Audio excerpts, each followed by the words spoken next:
Great talk. Well, hello everybody. My name is Eduardo Castello. I'm a Postdoctoral Fellow at the MIT Media Lab. And first of all, I would like to thank Matt. I think that his presentation was great. He talked to us about how robotics could be a useful tool in order to augment us as individuals. And in my presentation, what I will do is complement a little bit his vision and tell us how robotics could be a useful tool in order to complement us as a society. So you know that within our society, robotics is a controversial topic, right? Some people say that robotics are bad. Some people say that robotics are good. Some people say that robotics are the solution to our problems.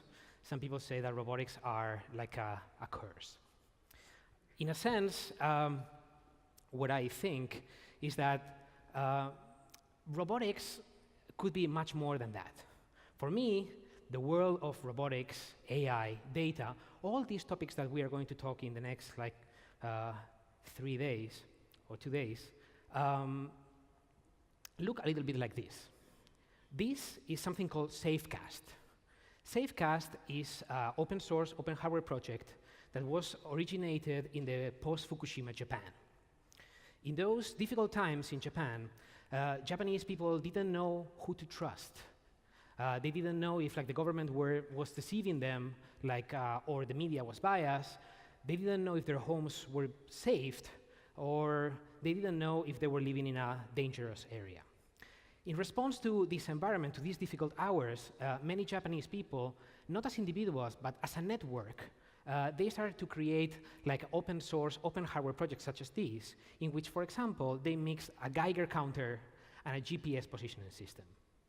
This allowed them to measure the environment and understand if they were living in a safe area or not. But most importantly, these kind of devices were useful in order to upload the data to the internet so other people could understand what was going on in the country. So with all this aggregated data, dynamic maps were created, and the society was able to be informed about the real situation of their country. The hardware was standard enough, so these kind of advanced sensors could be put in drones, in cars, in autonomous boats, etc., making robots that were producing trustworthy data. But in order to produce trustworthy data, services, etc., we need something called trust. And that's a very tricky thing, because, for example, in the world of today, in the world of the internet, where we use internet for every single thing that we do, trust is a difficult thing. Internet, for example, was created in order to move data and information efficiently in a network, but it was never created for generating trust. Certain technologies are emerging in order to solve this problem. Some people call them the blockchain. The blockchain is a very simple idea encapsulated in a very complicated technology. For example, let's imagine that we want to transact. We want to make a transaction with some money, for example, from Alice to Bob. What will happen is that Alice will send this money to Bob, and in the world of today, some centralized institution will store and will keep that transaction in a centralized database. This worked for a time, but we are facing some problems now, because if we want to hack that central database, if we want to compromise it, or simply that centralized institution, such as the government or the bank, doesn't want to tell us the truth, we might be in a problem. But the blockchain, this set of technologies that I'm going to talk about a little bit more in the next slides, have a decentralized way of doing things, a distributed way of doing things.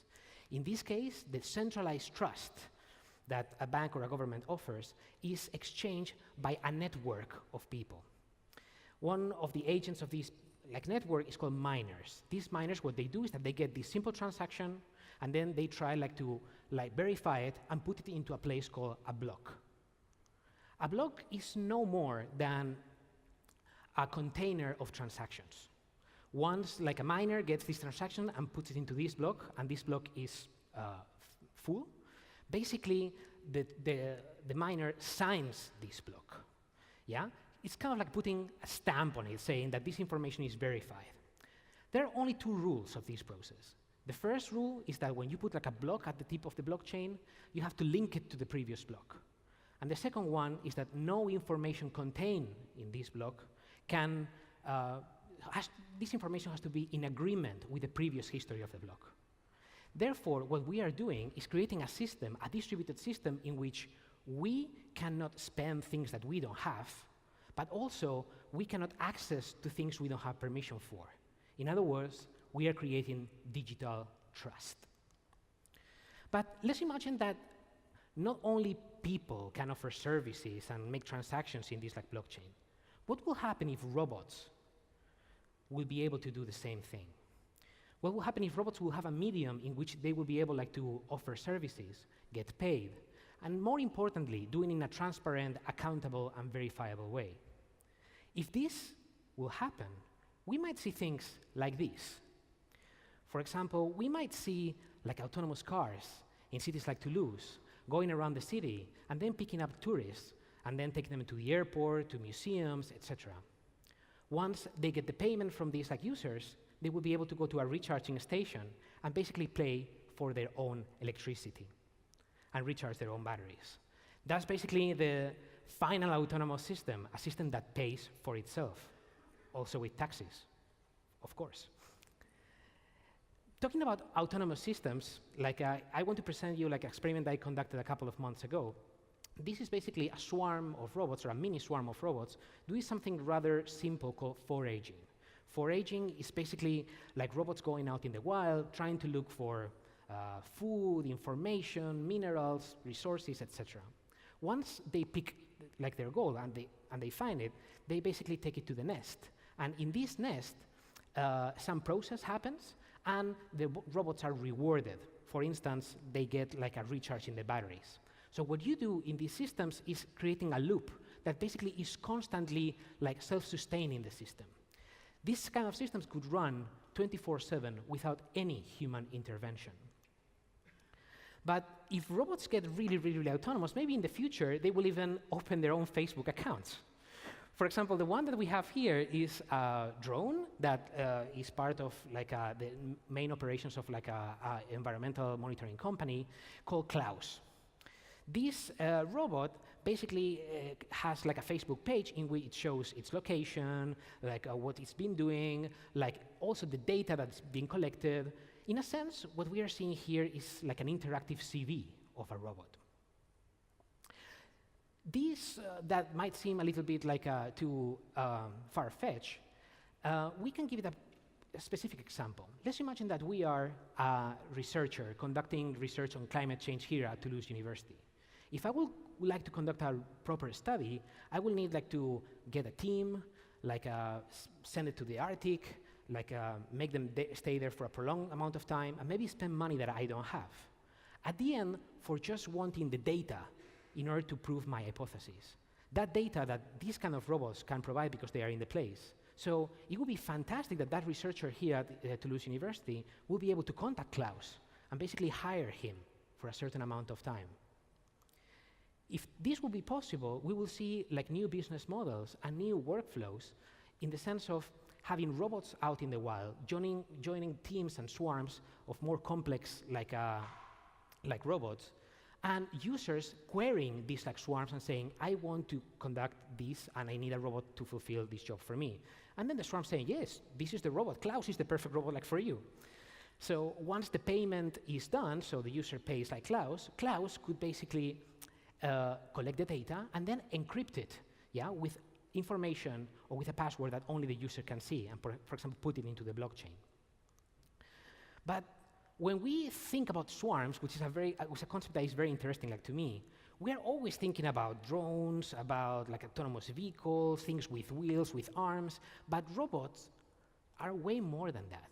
For me, a robot is basically a computer that can interact physically with its environment. The robot that I'm presenting you here in this slide is called the personal food computer. And it's a robot that creates a climate in a box. It's a collection of sensors and actuators that instead of like moving around and having an arm and like grasping objects, It can generate a climate so plants and animals can grow as if they were in that climate. Imagine growing mangoes in this box as you were in India. Imagine having a climate that basically will produce a tomato that is 200% bigger or has 50% more vitamin B. That's all things that we can do with this kind of machine. As this technology scales, we will see it everywhere around us. Yeah, we could see personal food computers in our homes, in the store around the corner. We will have food servers, which is a container-sized farm with the same technology, maybe in our neighborhoods. And we will see food data warehouses in warehouses and big industrial places where we could grow food not only in 2D, but in 3D. The important thing about this, or what I care about this, is that when this technology is available, I wonder what will happen when we could access seamlessly this technology. What will happen when I will be able to say, I want to grow this tomato with this data that I collected in the food computer around the corner. I will pick the tomatoes in 2 months' time, and I will pay €2 for the whole process. That really sounds like a contract, like to me, right? I am really interested in how you can formalize contracts with this kind of technology. If you can formalize contracts with this machine, what you are getting is the vending machine of the future. And this is just a projection of the world that we live today. In a sense, the big players of the digital world, for example, Uber, owns no cars. Airbnb owns no real estate. And Facebook generates no content whatsoever. This is all the projection of a very, very interesting statement, which is that in the world of today, access is more important than ownership. In other words, based on this research, I can tell you, pretty confident, that the era of communications for men and machines are over. We will now start the era of connectivity.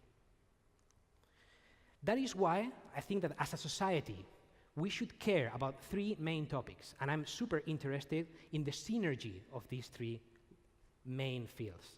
One is robotics. The other is digital trust. And of course, and especially the last one, is society.